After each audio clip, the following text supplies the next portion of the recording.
PTI ने मुज़ाकरात की अगली बैठक के लिए आज और कल की तारीख दे दी। मुतालबात तहरीरी शक्ल में देने की भी यकीन दहानी। स्पीकर कौमी असम्बली के शिकवे के बाद साहबजादा हामिद रजा का जवाब, कहा अपोजिशन मुज़ाकराती तीसरे इजलास के लिए तैयार है। उमर अयूब ने स्पीकर अयाज सादिक से टेलीफोनिक रब्ता न होने पर बजरिया मैसेज आगाह कर दिया। आइंदा होने वाली मीटिंग में तहरीरी मुतालबात जमा कराएंगे। 9 मई और 26 नवंबर के हवाले से जुडिशल कमीशन तश्कील न दिया तो मुज़ाकरात का अमल मुअत्तल हो जाएगा। मजीद कहा, स्पीकर की मौजूदगी में हुकूमत ने बानी से मुलाकात की यकीन दहानी कराई थी। अयाज सादिक आगाह करें, हुकूमत अपनी कमिटमेंट पूरी करने में नाकाम हुई। बानी सजा याफ्ता नहीं, उनकी हैसियत अंडर 12 सुपीरियर क्लास कैदी की है। कानून के मुताबिक आज़ादाना माहौल में मुलाकात कराई जा सकती है। स्पीकर कौमी असम्बली अयाज सादिक ने कहा, पीटीआई मुज़ाकराती कमेटी की बानी से मुलाकात हुकूमत ने करानी है। हुकूमत और इत्तेहादी फैसला कर लें मुलाकात हो सकती है या नहीं, ये मेरी जिम्मेदारी नहीं। फरीकैन जब कहेंगे इजलास बुला लूंगा।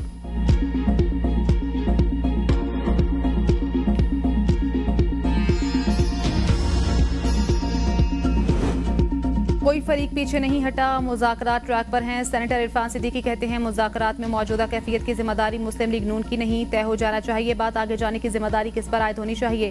पहली मीटिंग में हमने किसी से रब्ता नहीं किया था, लेकिन चीजें आगे पहुंच गईं। दूसरी मीटिंग में तय हुआ कि अब रब्ता बानी पीटीआई की तरफ से होगा। बानी पीटीआई का बयान दूसरी मीटिंग के बाद आया। बानी के बयान में बराह रास्त वज़ीर आज़म की जात पर हमला किया गया।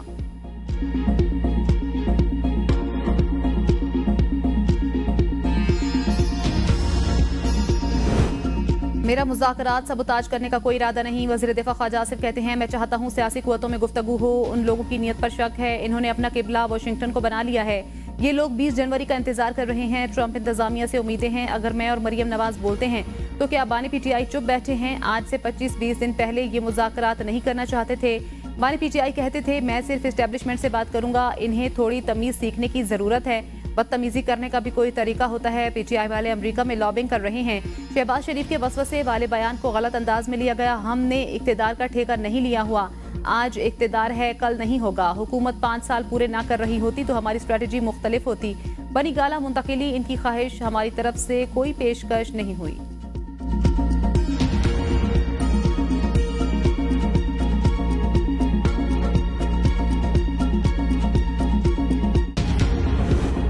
वज़ीर आला खैबर पख्तूनख्वा अली अमीन गंडापुर ने बानी चेयरमैन को बनीगाला मुंतकिल करने की ऑफर की तरदीद कर दी। कहा, बानी पीटीआई को बनीगाला मुंतकिल करने की सिर्फ बात हुई थी, ऑफर नहीं थी। हर बात को जेर बहस नहीं लाना चाहिए।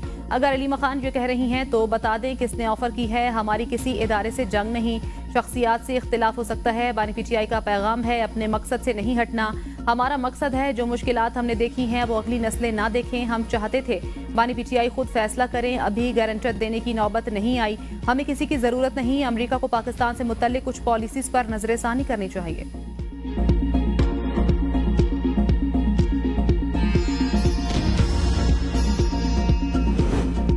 हुकूमती कमेटी को अपना वादा पूरा करना चाहिए। मुज़ाकरात की कामयाबी के लिए बानी पीटीआई से मुलाकात जरूरी। असद कैसर कहते हैं, ऐसा लग रहा है हुकूमती कमेटी के लोग बेबस हैं।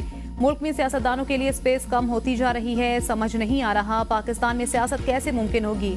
बाज़ हुकूमती रहनुमाओं की कोशिश है मुज़ाकरात को नाकाम बनाया जाए। हुकूमत के मुख्तलिफ दावे आ रहे हैं। मरियम नवाज और ख्वाजा आसिफ जो बातें कर रहे हैं उस पर इंतहाई अफसोस है। वाज़ेह करना चाहता हूँ, ना हम खौफ में मुब्तला हैं, ना किसी से डर रहे हैं। अगर हमने अपने तहफ़्फ़ुज़ात को पीछे किया है तो सिर्फ पाकिस्तान की खातिर। हम चाहते हैं मुल्क में आइन की हुक्मरानी हो, आज़ाद अदलिया हो।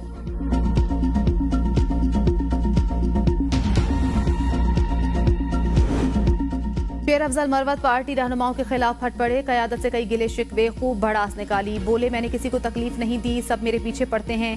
पार्टी ने कब मेरा साथ दिया है? मुझे शौकास देकर बेदखल किया गया था। मेरा क्या कसूर था? पार्टी को मेरी कुर्बानियां नजर नहीं आई।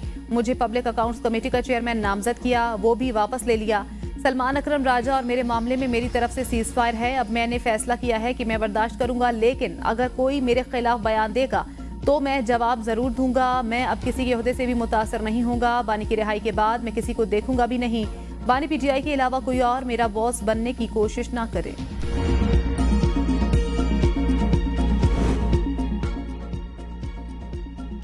पाकिस्तान में 2 करोड़ 20 लाख बच्चे स्कूलों से बाहर, ज्यादा तादाद लड़कियों की है। वज़ीर आज़म का ख़वातीन को तालीम में दरपेश चैलेंजेस के हवाले से 2 रोज़ा आलमी कॉन्फ्रेंस से खिताब। कहा, पाकिस्तान की ख़वातीन को तालीम के हसूल में मुतादिद मसाइल का सामना है।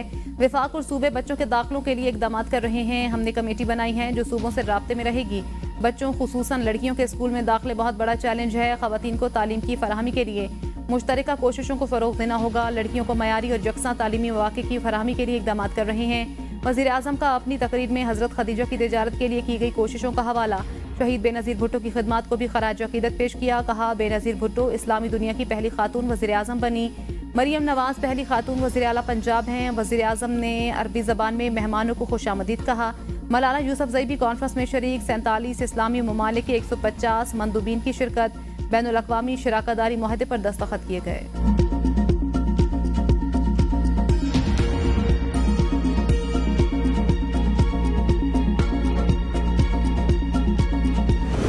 पीआई ने इस हवाले से हमें एतमाद में नहीं लिया। मुझे इसका इल्म है कि वो क्या कह रहे हैं, क्या कर रहे हैं। मेरी मालूमात में कोई ऐसी चीज़ नहीं है। हमें मुल्क का निज़ाम बेहतर बनाने के लिए एक जगह ठहरना होगा। मुझे शिकायत अपने सियासतदानों से है कि जो कंप्रोमाइज़ करते हैं, जमहूरियत पर कंप्रोमाइज़ करते हैं, आइन पर कंप्रोमाइज़ करते हैं, उसूलों पर कंप्रोमाइज़ करते हैं और तमाम निज़ाम उनके हवाले कर लेते हैं, सिर्फ ये कि हमें अपनी मोतबरी मिल जाए। पीटीआई ने मुज़ाकरात के हवाले से हमें एतमाद में नहीं लिया। हमें नहीं पता वो क्या कह रहे हैं और क्या कर रहे हैं। मौलाना फजलुर रहमान की कराची में मीडिया से गुफ्तगू। कहा, इस्टेब्लिशमेंट के नजरिए गिरफ्त पर हमें एतराज़ है और रहेगा। इस्टेब्लिशमेंट जमहूरियत और आइन का मजाक उड़ाए तो क्या लोग उनका मजाक नहीं उड़ाएंगे। शिकायत सियासतदानों से है जो आइन, जमहूरियत और असूलों पर समझौता कर लेते हैं। उन्होंने मुल्क पर गिरफ्त बनाए रखने के लिए जमहूरियत का ढोंग रचा रखा है। ये चाहते हैं कि इक़्तिदार इनके अपने हाथ में रहे, खा इसके लिए कुछ भी करना पड़े। मुल्क का निज़ाम बेहतर करने के लिए एक जगह ठहरना होगा। आवाम को समरात मिलेंगे तो साबित होगा।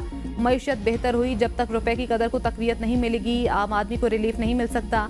कालाबाग डैम और पंजाब की जानिब से नई नहरों के सवाल पर सरबराह जिजुआई ने कहा, तमाम मामलात कौमी इत्तेफाक राय से हल होने चाहिए।